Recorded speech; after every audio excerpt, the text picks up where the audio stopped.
Kauno rajono muziejuje, Raudondvario dvare, rūmuose įsikūrė Magritas ir Dali. Abu vieni didžiausių, garsiausių pasaulio dailininkų iš Belgijos ir Ispanijos. Vis dėlto tai nėra eilinė šventė mums visiems ir tokią parodą pamatyti čia, ypatingai Kauno krašte, ko gero nėra dažnas dalykas.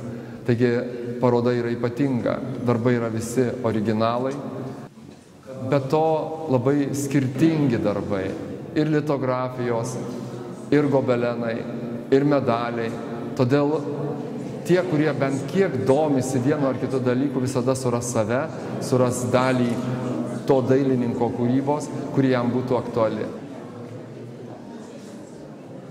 Kalbant apie gobelenus, yra nepaprastai įdomi technika, kurios galbūt ne kiekvienas yra matęs, kurią galima pamatyti čia būtent Dali. Reikia suvokti, jog tai daryta žymiai anksčiau, ne šiandien, kuomet yra technologijos daug toliau pažengusios. Ir, sakykime, austiniai gobelenai, kuomet derinti yra su spausdintinė technika. Kalbant apie plastiką, apie medalius, yra tikrai unikalių medalių. Šiandien medalių nėra tiek daug meistrų, kurie užsiima šiuo menu. Salvadoras Dali iš tikrųjų yra be galo platus, labai įdomus, įvairiapusis, daugialypis kaip menininkas ir kaip asmenybė. Ir jis pateikia savo visas galimybės, sakykime, mažojoje plastikoje, medaliuose. Tikrai manau, kad atras ir medaliuose savo įdomių dalykų. Kalbant apie keramiką, apie porceliano lėkštes, taipogi yra nepaprastai įdomu, kad jos turi kai kurios panašias temas su medaliais, tačiau labai skirtinga išraiška. Manau, kad čia yra įdomu pasižiūrėti kiekvienam ir į tai reiktų atkreipti dėmesį. Na, žinoma, kalbant apie litografijas, 12 apaštalų ciklą, prie kurio čia aš dabar stoviu, yra įdomu matyti darbus, kurie sukurti žymiai ankstėliau, tačiau modernus ir aktualūs yra šiandien. Tiek kompozicinė prasme, tiek technika savo, tiek išraiškos forma arba minties išraiška. Tai irgi yra įdomu. Na, jeigu eisime prie kito didžiojo menininko, prie 20-ojo amžiaus vieno garsiausių belgų menininkų, René Magrito, ten pamatysime visiškai kitokį stilių. Labai smulkus, labai tokie kameriniai darbai, kurie reikalauja didelio susikaupimo, įžvalgos, matymo, linijos virpesį pajusti, pamatyti.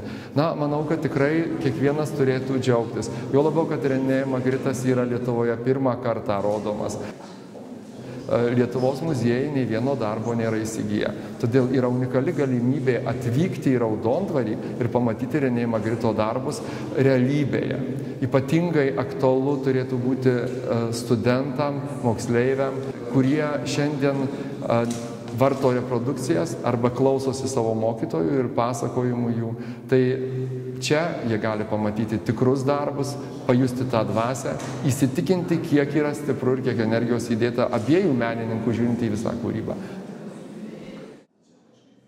Norėtųsi paminėti ir taikomojo meno kūrinius, tokius pikantiškus, kurie, sakykime, nėra labai įprasti matyti čia. Mes žinom, kad buvo ir dizaineris Salvadoras Dali, jis kūrė ir kvepalus, ir lūpų dažus, ir rankinės, ir kaklaraiščius vyram. Mes turime pavyzdžių, kuomet galima pasimėgauti, didelių ponių, didelėm poniom sukurtų gražių darbų, kaip, sakykime, rankinė su šviečiančiom lemputėm. Taigi, Raudondvaryje šiandien karaliauja Salvadoras Dali, René Magritas ir juos nepamatyti būtų tiesiog didelė nuodėmė.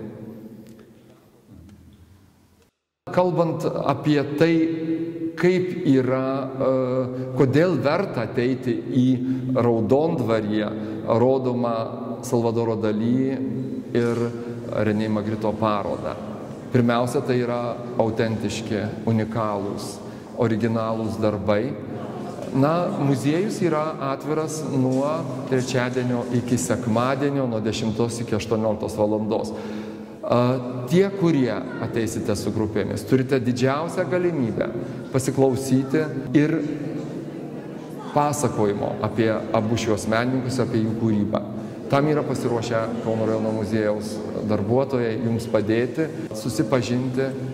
Jeigu kas nors pirmą kartą norėtų pamatyti tam, kad sužinoti, kas yra dalykai, taip pat bus galimybė tokia, ne tik paskaityti, bet ir išgirsti.